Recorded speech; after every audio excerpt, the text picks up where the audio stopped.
Sweden and Peru are taking significant steps toward what could become one of the most important defense partnerships in South America, as discussions advance over Lima's potential acquisition of the Saab Gripen multi-role fighter aircraft. The talks, confirmed by Swedish Defense Minister Pål Jonson, have been described as productive and forward-looking, suggesting that both governments are entering a serious phase of negotiations. For Peru, which has long been in search of a modern and cost-effective replacement for its aging fleet of French Mirage 2000s and Russian-made MiG-29s, the Gripen is emerging as a leading candidate. For Sweden, meanwhile, a successful deal would not only expand the footprint of its defense industry but also mark another breakthrough for the Gripen platform in Latin America, where Brazil already operates the advanced fighter. During his statement, Jonson emphasized that the talks with his Peruvian counterparts covered more than just aircraft procurement. "We are exploring a framework of cooperation that extends into training, maintenance, and potential industrial participation," he said, hinting that Sweden is willing to transfer not just aircraft, but also know-how that could benefit Peru's domestic defense and aerospace sector. Such offers of industrial collaboration have been central to Sweden's strategy in promoting the Gripen, which has successfully positioned itself as not only a modern fighter but also a platform around which long-term partnerships can be built. Peru, with its growing emphasis on modernizing its defense infrastructure, appears receptive to this model. The Gripen has earned a reputation for being one of the most cost-effective fourth-generation plus fighters on the market. Equipped with advanced radar, electronic warfare systems, and the capability to operate in diverse environments, the aircraft is seen as particularly well-suited for countries like Peru that must balance high operational demands with constrained budgets. Analysts note that the Gripen's relatively low operating costs compared to US or European competitors give it an edge in markets where affordability is as critical as performance. Moreover, its ability to integrate with both NATO and non-NATO weapon systems makes it attractive for nations with diverse defense partnerships. Peru's interest in the Gripen is not new. For years, defense planners in Lima have expressed concern about the growing obsolescence of their combat aircraft fleet, which has been stretched thin by maintenance challenges and the rising cost of spare parts.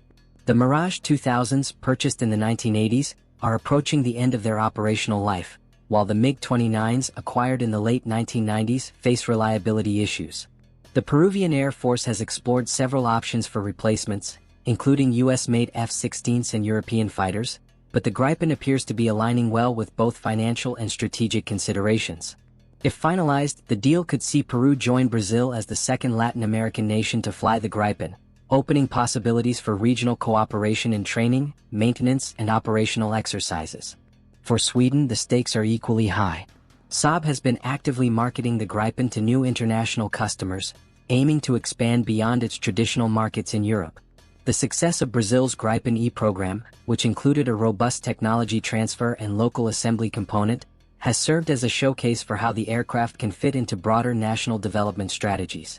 A sale to Peru would further validate Sweden's approach and bolster its position as a reliable defense partner outside of Europe. It would also enhance Stockholm's geopolitical engagement with Latin America, a region where competition among arms suppliers is intensifying as nations modernize their militaries. Though no formal agreements have yet been signed, both sides appear optimistic.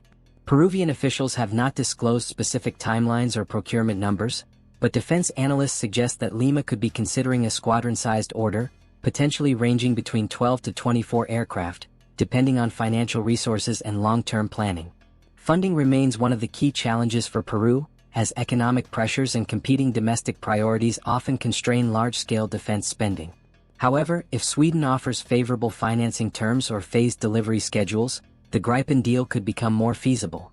Beyond the immediate aircraft sale, discussions are also likely to touch on training Peruvian pilots and technicians, establishing local maintenance hubs, and potentially involving Peruvian companies in supply chain activities. Such arrangements would give Peru a greater sense of ownership over the program and create skilled jobs within its domestic industry. For the Swedish side, these kinds of partnerships increase the long-term sustainability of Gripen fleets abroad, ensuring a steady stream of support and upgrades. If the deal advances, it would mark a transformative moment for Peru's Air Force, which has not undertaken a major fighter procurement in decades. Modern Gripen fighters would give the country enhanced air defense capabilities, better interoperability with regional partners, and the ability to respond more effectively to security challenges ranging from border protection to maritime surveillance. It would also boost national prestige, signaling that Peru is ready to join the ranks of nations equipped with advanced multi-role fighters.